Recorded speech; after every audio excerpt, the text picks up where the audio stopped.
படலந்த கொலைக்கு முன்னாள் ஜனாதிபதி ரணில் விக்ரமசிங்கவை மட்டுமல்ல, மாத்தளை கொலைக்கு கோட்டாபய ராஜபக்சவிடமும் விசாரணைகள் தொடங்கப்பட வேண்டுமென முன்னணி சோசலிச கட்சியின் கல்வி செயலாளர் ஜெயகொட கூறியுள்ளார்.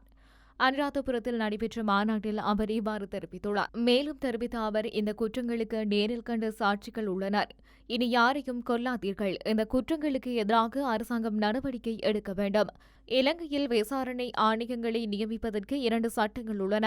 ஒன்று 1948 இயற்றப்பட்ட சட்டம், 1978 இயற்றப்பட்ட ஜனாதிபதி சிறப்பு விசாரணை ஆணைய சட்டம் என்று அழைக்கப்படும் ஒரு சட்டம் உள்ளது. 1948 சட்டம் அந்த ஆணையங்களுக்கு சமூக உரிமைகளை ஒழிக்கும் அதிகாரத்தை வழங்கவில்லை. அந்த அதிகாரம் 1978 சட்டத்தின் பிரிவு 9 ஆணையங்களுக்கு வழங்கப்பட்டது. சந்திரிகா தனது நண்பரை காப்பாற்றும் முயற்சியில் புதிய 1978 சட்டத்தின் கீழ் அல்லாமல் 1948 சட்டத்தின் கீழ் படலந்த குற்றங்களை விசாரிக்கும் ஆணையத்தை நிறுவினார். எனவே படலந்த விசாரணை ஆணையத்துக்கு சமூக உரிமைகளை ஒழிக்கும் அதிகாரமில்லை. தற்போது சமர்ப்பிக்கப்பட்டுள்ள அறிக்கை ரணிலுக்கு எதிரான அரசியல் பழிவாங்கல் அல்ல. அந்த உணர்வில் நாங்கள் தலையிடவில்லை. பல்லாயிரக்கணக்கான சகோதர சகோதரிகளை கொன்றவர்களை நாங்கள் விரும்பினால் மன்னிப்போம். அது ஒரு பிரச்சினை அல்ல. ஆனால் நாங்கள் என்ன கேட்கின்றோம்?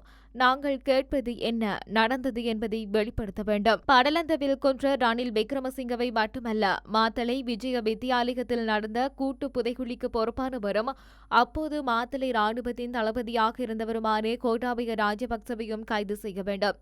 இப்போது இறந்து எலும்புகளாக மாறியவர்களிடம் அந்த நபர்கள் இனி உயிருடன் இல்லை என்று ஒரு சாரார் கூறலாம். அப்படியென்றால் அவர்களுக்கு நீதி வழங்குவர்கள் யார்? படலந்த தொடர்பில் சட்டமா அதிபரிடம் கேட்க எதுவுமில்லை. இலங்கையில் கொலைகள் மற்றும் தேச துரோகத்துக்கு வரம்புகள் எதுவுமில்லை.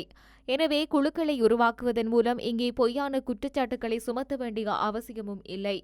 ஒரு குறிப்பிட்ட கொலை குற்றச்சாட்டு சுமத்தப்பட்டுள்ளது. முதலில் நீங்கள் என்ன செய்ய வேண்டும்?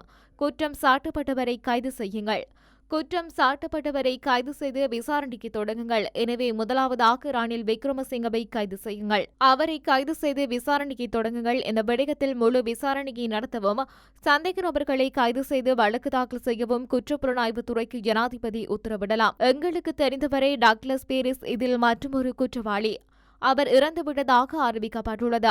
எங்களுக்கு தெரிந்த அனைத்து தகவலிலும் படி அவர் இறக்கவில்லை, உயிருடன் இருக்கின்றார். அவர் உயிருடன் இருக்கும்போது இறந்துவிட்டதாக முறைப்பாடு அளித்தமை ஒரு பிரச்சினை. இவற்றை கருத்தில் கொண்டு நடவடிக்கை முன்னெடுங்கள் என சுட்டிக்காட்டியுள்ளார்.